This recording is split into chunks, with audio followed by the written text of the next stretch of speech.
Baiklah, Assalamualaikum warahmatullahi wabarakatuh. Apakah suara saya Halo, kedengaran? Selamat pagi, adik-adik semua. Waalaikumsalam. Waalaikumsalam dengar Pak. Ya, syukur Alhamdulillah kita bisa berjumpa pada kesempatan pagi hari ini dalam keadaan sehat walafiat, dalam keadaan kita tidak kurang suatu apapun untuk eh, melaksanakan perkuliahan secara daring pada pagi hari ini. Kemudian mungkin ini pertemuan yang terakhir sebelum kita melaksanakan ujian akhir semester. Jadi pada kesempatan ini kita membahas mengenai smart grid. Jadi jangan sampai kita tidak mengerti satu teknologi yang sedang dikembangkan saat ini yaitu smart grid.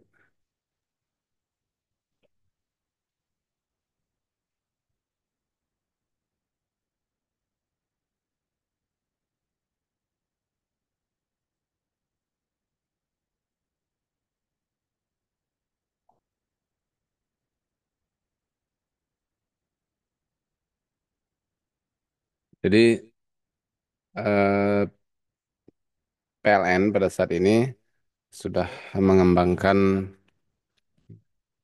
smart grid ini, tetapi tentunya membutuhkan waktu yang lama karena tidak hanya kesiapan teknologi yang diperlukan dalam pengembangan smart grid, tapi juga biaya untuk berganti kepada eh, smart grid yang dimaksudkan karena biayanya tidak sedikit untuk investasi di bidang itu. Kenapa smart grid itu menjadi penting? Nanti kita jelaskan ya apa itu smart gridnya. Karena pertama itu adalah tantangan penyediaan energi di Indonesia. Kita ketahui bahwa energi itu adalah suatu kebutuhan yang vital ataupun penting bagi setiap umat manusia. Setiap manusia yang dilahirkan pasti akan diiringi dengan kebutuhan energinya masing-masing. Jadi semakin besar jumlah penduduk, pasti kebutuhan akan energi itu akan semakin besar. Dan harus diimbangi dengan ketersediaan. Jadi menurut undang-undang penyediaan tenaga listrik itu dilakukan oleh PLN dan juga oleh negara dan juga oleh swasta.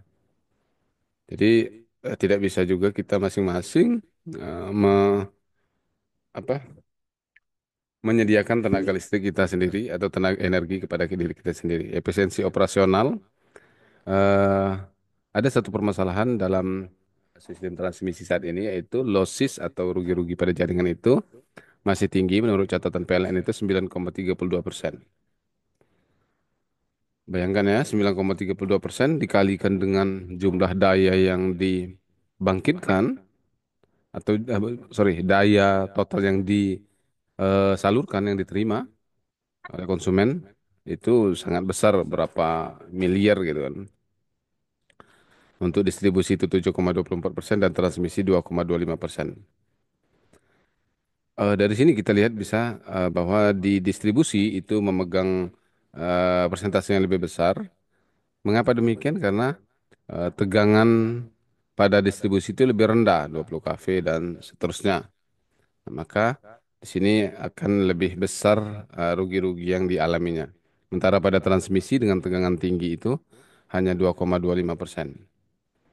Jadi menjadi catatan jika kita ingin menurunkan rugi-rugi pada sistem distribusi kita, maka kita harus menaikkan tegangan operasional pada distribusi ini. Yang tentunya kemarin sudah kita bicarakan juga, kalau seandainya ini kita naikkan, distribusi ini kan berada di tengah-tengah masyarakat, sosial lingkungan sosial yang eh, berdekatan dengan halayak atau manusia. Sehingga kalau tegangan dibuat lebih tinggi itu akan membahayakan. Makanya untuk saat ini masih tegangan distribusi itu 20 kV. Tetapi eh, tentunya bisa kita mungkin nanti modifikasi bagaimana supaya dengan tegangan distribusi yang lebih tinggi, tetapi tidak berbahaya kepada manusia. Sedangkan rata-rata ASEAN itu 7,37%, rata-rata global itu 8,14% pada 2000, catatan 2019. Jadi ini menunjukkan bahwa rugi-rugi pada saluran itu sudah menjadi satu permasalahan yang global. Kemudian adanya banyak kendala dalam pelayanan. Kualitas layanan tenaga listrik masih rendah. Saidi dan Saifi.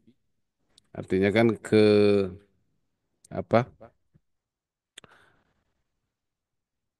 pemadaman atau terputusnya saluran pelayanan tenaga listrik itu masih tinggi, gitu.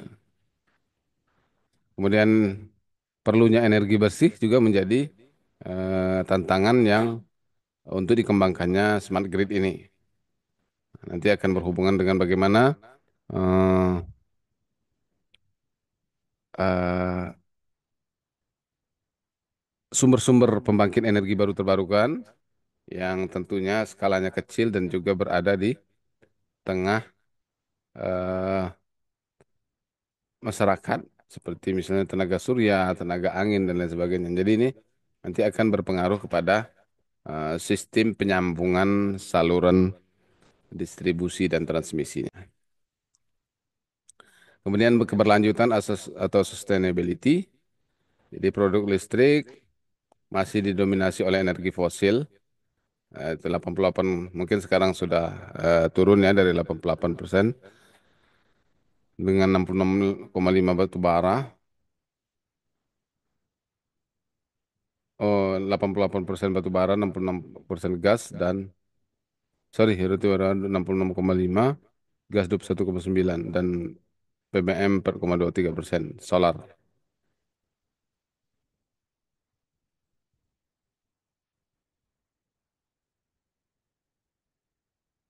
Makanya perlu transisi energi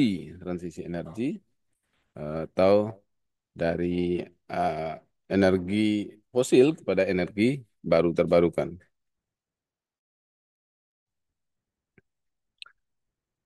Dengan tujuan menaikkan efisiensi, reliability ini keandalan, dan resiliency atau kenyamanan melalui otomatisasi dan digitalisasi di sepanjang mata rantai sistem tenaga listrikan. Jadi adanya digitalization ini pada smart grid akan eh, membuat sistem transmisi dan distribusi itu lebih teliti, kemudian lebih cepat dalam eh, penanganan gangguan atau pelayanan, kemudian juga lebih akurat menentukan titik gangguan dan lain sebagainya. Inilah perlunya smart grid itu. Kemudian meningkatkan keterlibatan pelanggan menjadi prosumer. Ini adalah pada metering misalnya ada telemetering. Jadi artinya tidak perlu lagi pihak utilization atau penyedia tenaga listrikan itu me- mencatat ataupun mengkolek data ketenaga listrikan, tapi mereka cukup mendapatkan informasi secara langsung daripada pelanggannya. Jadi pelanggannya sendiri yang eh, memberitahu data meteran yang mereka mereka pakai.